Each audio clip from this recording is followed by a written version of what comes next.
this has been a really awesome trip.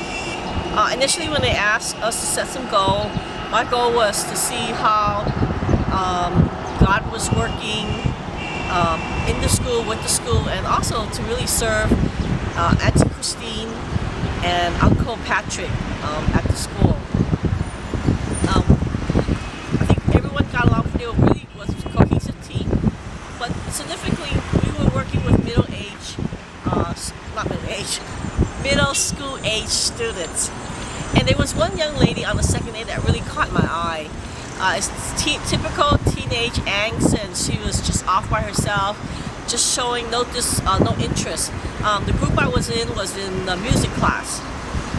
We have two other streams, but I was in the music one. I don't play any instrument, but I just love music, so that's why I picked that particular team to join. Anyway, class was starting, and she was still sitting off by herself, close to the windows.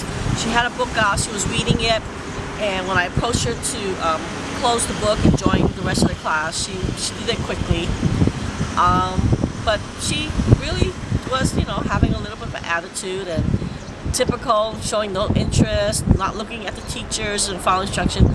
But one of the two songs we taught in the class was Amazing Grace. And when the teacher, Jennifer, was explaining the history behind how the song came about, the music came about, and the meaning to the person who composed the song and the lyric. And when she heard the history behind it and what Amazing Grace meant, she really perked up. I mean, really, she was totally interested in the song, so it really touched her heart. And every time we sang it, we practiced it, she just joined in, which is opposite of what when we first entered the class, she showed no interest or anything else.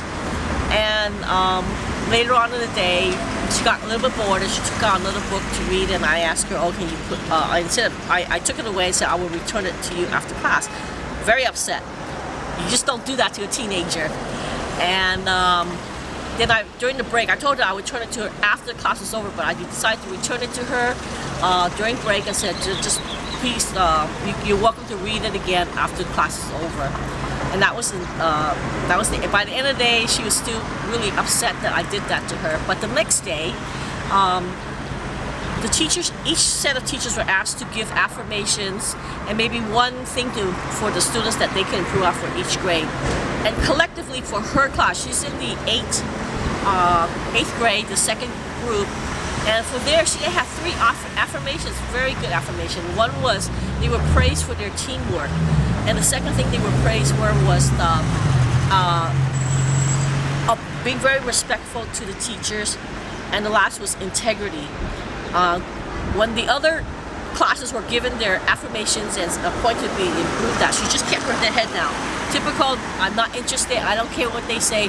But when it came to her class, and when she saw that it was 3 affirmations, not 2 affirmations, and something to improve on, her teenage angst demeanor just really softened. She was really, really touched, I think, because she knew it was coming across sincerely.